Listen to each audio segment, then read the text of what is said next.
आज का हमारा टॉपिक है consistent and inconsistent system.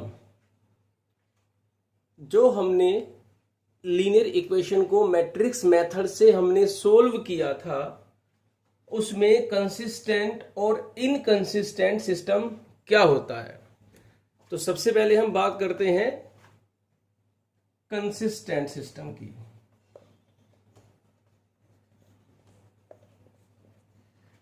Consistent का मतलब है जिस सिस्टम का सॉल्यूशन एग्जिस्ट करता है वो होता है कंसिस्टेंट।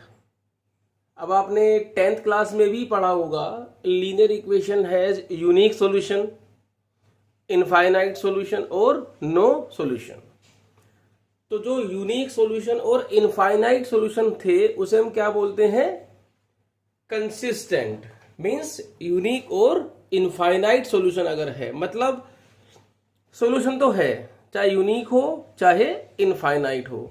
अगर सिस्टम का सॉल्यूशन मिल रहा है, जो हमारी लीनियर इक्वेशन होती है, अगर हमें उस सिस्टम का सॉल्यूशन मिल रहा है, चाहे वो यूनिक हो चाहे वो इनफाइनाइट हो, तो उसे हम बोलते हैं कंसिस्टेंट। और अगर सॉल्यूशन नहीं मिल रहा है तो उसे हम क्या बोलते हैं? इनकंसिस्टेंट। तो अभी बात करते हैं हम कंसिस्टेंट के बारे में। कंसिस्टेंट मीन्स यूनिक सॉल्यूशन और इनफाइनाइट मैनी सॉल्यूशन। उसके बाद आता है हमारा इनकंसिस्टेंट।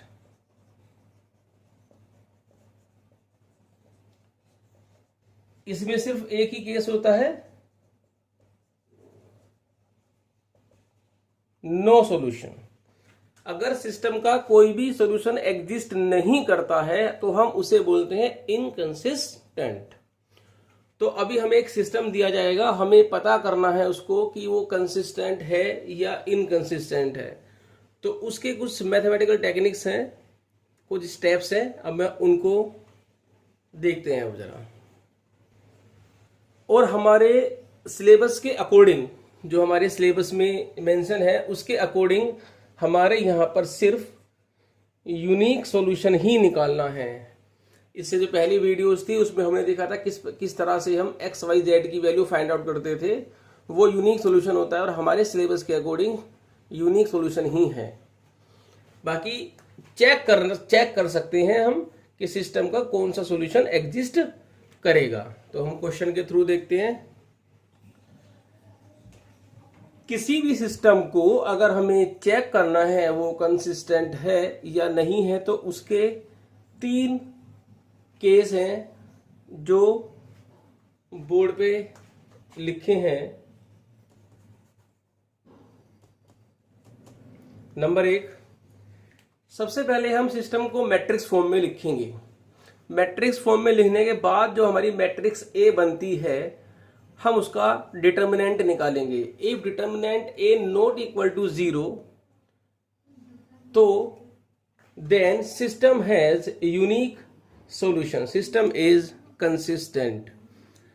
डिटर्मिनेंट ए, जिन मैट्रिक्स का डिटर्मिनेंट 0 नहीं आता है, नॉट इक्वल टू 0 आता है, उसे हम बोलते हैं नॉन सिंगुलर मैट्रिक्स। और जिन मैट्रिक्स का डिटर्मिनेंट की वैल्यू 0 होती है, उन मैट्रिक्स को हम बोलते हैं सिंगुलर मैट्रिक्स। तो भी हम देखेंगे डिटर्मिनेंट ऑफ ए अगर नॉट इक्वल टू 0 आता है तो system has unique solution, system is consistent. और हमारे कोर्स में, हमारे सिलेबस के अकॉर्डिंग यही सॉल्यूशन है जिसे हम फाइंड करते हैं, जिसमें हमने एक्स वाई जेड की वैल्यू निकाली थी। हम जो लीनियर इक्वेशंस को सोल्व करते हैं वो इसी केस में आती है। उन सभी के अंदर आपने नोटिस किया होगा डिटर्मिनेंट ए की वैल्यू 0 नहीं आती है। अब हमारे पास है केस सेकंड है, इफ डिटर्मिनेंट ऑफ ए 0। अगर मैट्रिक्स का डिटर्मिनेंट 0 आता है, मींस वो सिंगुलर मैट्रिक्स हुई। तो उसमें 2 केस पॉसिबल हैं। एक केस एडजॉइंट ए और मैट्रिक्स बी की हम मल्टीप्लाई करेंगे। ये मैट्रिक्स बी कहां से आती है? जब हम मैट्रिक्स फॉर्म में लिखते हैं तो ax इक्वल टू बी, तो ये जो मैट्रिक्स है ये हमारी बी मैट्रिक्स होती है। तो हम ए मैट्रिक्स का एडजॉइंट निकालेंगे और बी मैट्रिक्स की मल्टीप्लाई करेंगे। अगर दोनों मैट्रिक्स की मल्टीप्लाई एडजॉइंट ए और बी की multiply not equal to null matrix, ये नल मैट्रिक्स है, जीरो बीइंग जीरो मैट्रिक्स, तो अगर दोनों की मल्टीप्लाई नल मैट्रिक्स आती है 0 0 0, तो सीधा लिखेंगे हम direct, then solution does not exist, solution exist नहीं करेंगे, system is inconsistent. Second case इसी के अंदर आता है कि अगर एडजॉइंट ए और बी की मल्टीप्लाई 0 के इक्वल आ गई, देन सिस्टम में बी आइदर कंसिस्टेंट और इनकंसिस्टेंट। उस केस में सिस्टम हमारा कंसिस्टेंट भी हो सकता है और इनकंसिस्टेंट भी हो सकता है, लेकिन कब? जब हम उसे सोल्व करेंगे उन इक्वेशंस को। It means according as the system has either infinitely many solution और नो सॉल्यूशन। अगर उसके इनफाइनाइट मैनी सॉल्यूशन आते हैं तो सिस्टम इज कंसिस्टेंट, और अगर नो सॉल्यूशन आते हैं तो सिस्टम इज इनकंसिस्टेंट। तो हमारे सिलेबस के अकॉर्डिंग सिर्फ हमें चेक करना है, हमें ये सोल्व नहीं करनी है। तो इन केस में जो भी केस आपका आ जाता है उसके अकॉर्डिंग ये आंसर आपको वहां पे लिख देना है। तो अभी हम इसे एक क्वेश्चन के थ्रू समझते हैं। एक क्वेश्चन है हमारे पास, examine the consistency of this system of linear equation. हमें इस लीनियर इक्वेशन का चेक करना है कि ये कंसिस्टेंट है या नहीं है। तो सबसे पहले मैट्रिक्स फॉर्म हमने लिखी, जो कोफिशिएंट्स 1 3 2 6, ये मैट्रिक्स ए, ये एक्स और ये बी। तो X equal to A inverse B, जैसे कि हम पहले भी सोल्व करते आए हैं। अब हम यहां पर डिटर्मिनेंट ऑफ ए निकाल, अभी हमें इनवर्स निकालना पड़ेगा, तो डिटर्मिनेंट ऑफ ए निकालते हैं। 1 2 3 6, तो 6 माइनस 6 इक्वल टू 0। तो अभी हमारा ये सेकंड केस में आ गया है। मैंने आपको दो केस बताए थे, if determinant of A not equal to 0 और if determinant of A equal to 0। जब डिटर्मिनेंट, अगर यहां पर determinant of A not equal to 0 आता तो हम सीधा लिखते हैं system has unique solution, system is consistent. अभी यहां पर हमारे पास दो केस हैं। अभी हमें एडजॉइंट ऑफ ए निकालना पड़ेगा। तो एडजॉइंट ए हमें निकालना आता है, हम पहले निकालते सारे, आपको क्या कहते हैं वो निकालने, कोफैक्टर्स निकालने पड़ेंगे। फिलहाल 2x2 की जो मैट्रिक्स होती है, जो मैट्रिक्स 2x2 ऑर्डर की होती है, उसका एडजॉइंट हम सीधा निकाल सकते हैं। उसमें मैंने आपको लिखवाया था कि if determinant of A equal to 0, तो एडजॉइंट, फिर हमें दो केस निकालने होते हैं। Adjoint of A into B, अगर 0 आता है तो सिस्टम का सॉल्यूशन डज नॉट एग्जिस्ट, और if adjoint of A into B equal to 0 आता है तो system has either infinite solution और नो सॉल्यूशन। तो चेक करते हैं, हम एडजॉइंट निकालते हैं। Adjoint of A, 2x2 matrix का एडजॉइंट हम डायरेक्ट भी निकाल सकते हैं, लेकिन एग्जाम में आपको उसी मेथड से निकाल के देखना पड़ेगा, कोफैक्टर्स फाइंड आउट करके सारे। फिलहाल ये तरीका होता है 2x2 की मैट्रिक्स का, ये जो डायगोनल्स के एलिमेंट हैं इनको इंटरचेंज कर दो, 6 यहां आ जाएगा और 1 यहां पर आ जाएगा, और बाकी जो एलिमेंट्स हैं उनको चेंज करने की जरूरत नहीं है, उनके सिर्फ साइन चेंज करने हैं। जैसे +3 का हो गया -3, और ये हो जाएगा हमारा -2। ये हो गया हमारा एडजॉइंट ऑफ ए। अब adjoint of A into B की मल्टीप्लाई करते हैं, 6 -2 -3 1, और बी हमारे पास है 5 8। सिंपल मल्टीप्लाई कर दीजिए, 30 - 24 -10 + 8, ये हमारा आ गया 6 - 2। ये नल मैट्रिक्स नहीं आया, तो adjoint of A into B not equal to null matrix. It means system is inconsistent, solution does not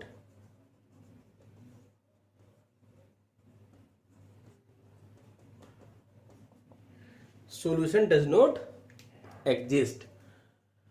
अभी आपको समझ में आ गया होगा कंसिस्टेंट और इनकंसिस्टेंट हम किस तरह से फाइंड आउट करते हैं किसी भी सिस्टम ऑफ लीनियर इक्वेशन से। हाँ, अगर यहां पर ये इक्वल टू 0 आ जाता तो सीधा हम लिखते सिस्टम इज आइदर कंसिस्टेंट और inconsistent according to infinite many solution और नो सॉल्यूशन। तो ये हमारा एक टॉपिक था जो खत्म हो गया है। अब नेक्स्ट टॉपिक लेके चलते हैं हम। कुछ हमारी 1 मार्क्स की क्वेश्चन है, इन्हें हम प्रॉपर्टीज भी बोल सकते हैं, लेकिन इससे रिलेटेड हमारे 1 मार्क क्वेश्चन पेपर में आते हैं, जिसमें एक प्रॉपर्टी है हमारे पास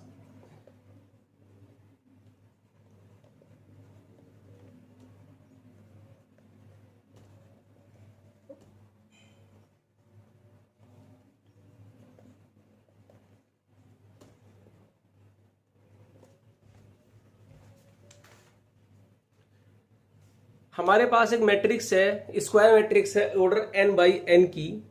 अगर हम किसी मैट्रिक्स में किसी कांस्टेंट से मल्टीप्लाई करके डिटरमिनेंट निकालते हैं तो उसका सीधी प्रॉपर्टी भी हो जाती है हमारे पास a to the power n into determinant of a। n क्या है हमारे पास? ऑर्डर है। आप इसे ऐसे समझ सकते हैं कि जब a की मल्टीप्लाई हर रो में हो रही होगी, कितनी रो है हमारे पास? n। मैंने आपको पहले भी बताया था कि डिटरमिनेंट में से आप कोई भी कांस्टेंट किसी भी एक रो या किसी भी एक कॉलम से कॉमन ले सकते हैं। अब जो हमारा a है वो सभी रोज में है, तो पहली रो में से a कॉमन लिया, फिर सेकंड रो से कॉमन लिया, फिर थर्ड रो से कॉमन लिया, इसी तरह से n रोज में से हम कॉमन लेंगे तो बाहर a to the power n बन जाएगा। इसके ऊपर एक क्वेश्चन है हमारे पास। एक क्वेश्चन है हमारे पास, A is a matrix of order 3 by 3 and determinant of A equal to 5, find the value of 5A, determinant of 5A। तो हमारे पास ये प्रॉपर्टी है, सीधा हम इसका यूज करेंगे क्योंकि 1 मार्क क्वेश्चन है, इसलिए इन प्रॉपर्टीज जो मैं आपको लिख रहा हूं इन्हीं का यूज करना है। तो 5A प्रॉपर्टी है हमारे पास a हमारा 5 हो गया, तो 5 की पावर ये 3 बन जाएगा क्योंकि मैट्रिक्स का ऑर्डर कितना है? 3 by 3 into determinant of a। ये हमारा बन गया 125 इंटू डिटरमिनेंट ऑफ a हमें दिया हुआ है 5, तो ये हो गया हमारा 625। अगर हमें डिटरमिनेंट की वैल्यू ना दी होती और अगर सिर्फ हमें मैट्रिक्स दी होती तो एक्सपेंड करके हम डिटरमिनेंट निकाल सकते हैं। अब हमारे पास सेकंड प्रॉपर्टी है, वीडियो को पॉज करके इन सब प्रॉपर्टीज को नोट करना है। सेकंड प्रॉपर्टी होती है हमारी एडजॉइंट a इंटू a। अगर हम किसी मैट्रिक्स के एडजॉइंट में उस मैट्रिक्स के मल्टीप्लाई करें या मैट्रिक्स में उसके एडजॉइंट से हम मल्टीप्लाई करते हैं तो रिजल्ट आता है determinant of a into I. Determinant में i की मल्टीप्लाई करनी है। इसके ऊपर एक क्वेश्चन देखिए आप, अगर आपको प्रॉपर्टी याद नहीं है तो आप सीधा निकालोगे, एडजॉइंट पूरा निकालना पड़ेगा। क्वेश्चन आएगा 1 नंबर का, 1 मार्क्स क्वेश्चन आएगा, तो ये प्रॉपर्टी ही यूज करनी है, नहीं तो आपका जो टाइम है वो ज्यादा खराब हो जाएगा एग्जाम के अंदर। अभी हमारे पास क्वेश्चन है A is a matrix then find adjoint A into A। अब यहां पर देखिए क्वेश्चन 1 नंबर का पेपर में आएगा, 1 मार्क्स का। तो अगर आप ये प्रॉपर्टी भूल जाते हो, क्वेश्चन तो भी हो जाएगा। हम इसका एडजॉइंट A निकाल लेंगे, ठीक है ना, एडजॉइंट ऑफ A निकाल लेंगे और A मैट्रिक्स हमारे पास है, दोनों की मल्टीप्लाई कर देंगे तो हमारा आंसर तो आ जाएगा, लेकिन टाइम ज्यादा लग जाएगा। तो अगर प्रॉपर्टी याद है तो सिंपल आपको इसका डिटरमिनेंट निकालना है। जब आप इसको एक्सपेंड करेंगे तो एक्सपेंड करने के बाद जो रिजल्ट आएगा हमारे पास वो आएगा -52। आप इसको एक्सपेंड करके देख सकते हैं, -52 ही आएगा। अब प्रोबेबिलिटी तो हमें याद है कि एडजॉइंट ऑफ ए इंटू ए हमारे पास होता है determinant of A into I. Determinant कितना है हमारे पास -52 और आई आइडेंटिटी मैट्रिक्स, इसका ऑर्डर क्या होगा, वही ऑर्डर होगा जो मैट्रिक्स ए का होगा। तो जो हमारा आंसर है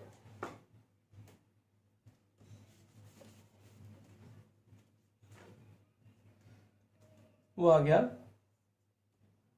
-52 0 0 0 -52 0 0 0 -52। तो इस तरीके से हमारा ये आंसर आ गया। अब नेक्स्ट प्रोबेबिलिटी लेते हैं। नेक्स्ट प्रोबेबिलिटी है किसी भी मैट्रिक्स के एडजॉइंट का डिटर्मिनेंट।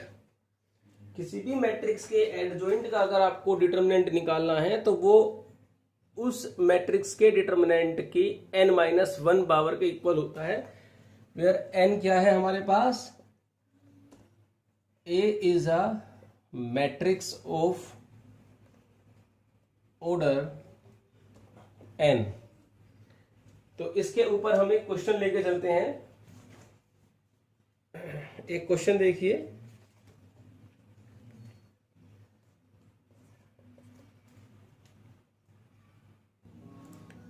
हमें एक मैट्रिक्स दी हुई है जिसके हमें एडजॉइंट का डिटर्मिनेंट निकालना है। प्रोबेबिलिटी अगर आप भूल जाते हो तो भी कोई प्रॉब्लम नहीं है, आप मैट्रिक्स का एडजॉइंट निकाल करके उसका डिटर्मिनेंट निकाल सकते हैं, बस थोड़ा समय ज्यादा लग सकता है, इसलिए प्रोबेबिलिटीज हमें याद होनी चाहिए। तो अभी हमें निकालना है adjoint of A, determinant of adjoint of A. तो सबसे पहले हम मैट्रिक्स का डिटर्मिनेंट निकालेंगे प्लस माइनस प्लस। जब आप इस मैट्रिक्स का डिटर्मिनेंट निकालेंगे तो जो उसकी वैल्यू आएगी वो आएगी 1।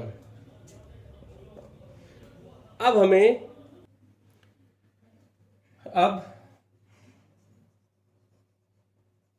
ये प्रॉपर्टी होती है n-1। डिटर्मिनेंट a कितना है हमारे पास 1, n है हमारे पास 3, ऑर्डर 3/3 है, तो 1 स्क्वायर 1। ये हमारा आंसर आ गया है। नेक्स्ट है, हालांकि ये जो मैं अब लिख रहा हूं ये मैं कई बार आपको काफी बार बता चुका हूं, singular matrix and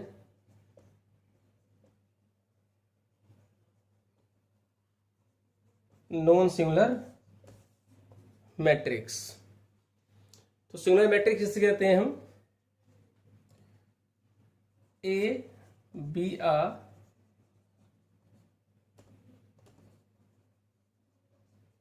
square matrix. तो A is said to be singular if determinant of A equal to 0 and non-singular if A determinant of A not equal to 0। तो इसके ऊपर भी एक क्वेश्चन पेपर में आ जाता है, find the value of lambda if A is a singular matrix. तो singular matrix हमें गिवन है, हमें लैम्डा की वैल्यू निकालनी है। तो हम मैट्रिक्स का डिटर्मिनेंट निकालेंगे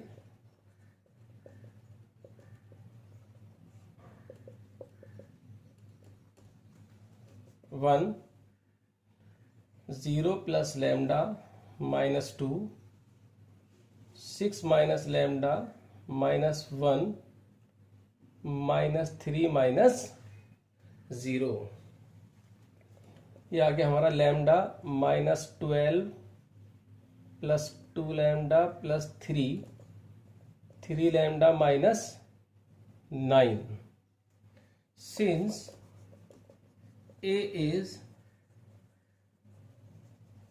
singular matrix, it means determinant of A equal to 0, 3 lambda minus 9 equal to 0, lambda equal to 3। अगर यहां पर होता नॉन सिंगुलर तो इसे डज नॉट इक्वल टू 0 करते तो लैम्डा नॉट इक्वल टू 3। तो आज की क्लास हमारी इतनी ही है। नेक्स्ट क्लास में हम कुछ क्वेश्चंस और देखेंगे इससे रिलेटेड।